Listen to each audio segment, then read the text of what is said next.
All right, we are moving along here. So now we are ready to set up your topics of conversation. So let's go up to manage, go to content, and scroll down, and you'll see organization topics. Make sure topics is turned on. And once it is, you can enter in your first topic. So let's just go with media to start and go more options. Who can contribute? You can set it so that only hosts can contribute or all members. So we'll just go all members. And this is about media. So make sure that your descriptions are much more engaging and clear. You want this description to be really short because they're going to see a small snippet of what it looks like. So then you want to grab a picture. 600 by 400 is the ideal size for how it's going to show up. So you can either do JPEGs or you can do GIFs or GIFs depending on your preferred way of saying it. So I just did one of the GIFs there, and I'll leave the color code just plain for the simplicity of this video and press save.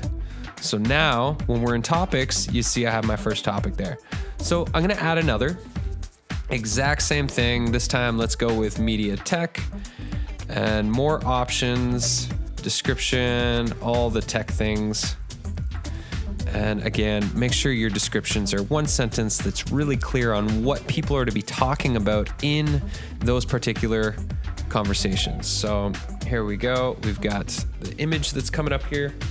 And as you can see, once this is all loaded, GIFs definitely stand out. They make you want to click on them and look at them because it's something that's moving. So it draws the eye.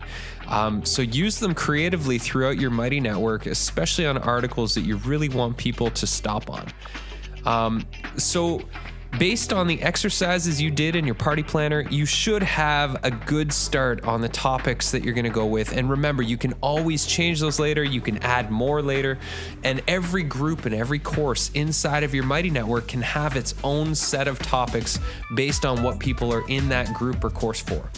So go set up your topics, and what I would recommend before going live with your Mighty Network, if you haven't already gone live, get 1 to 2 pieces of content for every topic so that if people are cruising around your Mighty Network, there's no topics that are just blank spaces. You want everything to have some engaging content for people to dive into, because that's going to set the bar for how you want your content to be shared on your Mighty Network. So go set up your topics, upload some content, and have fun.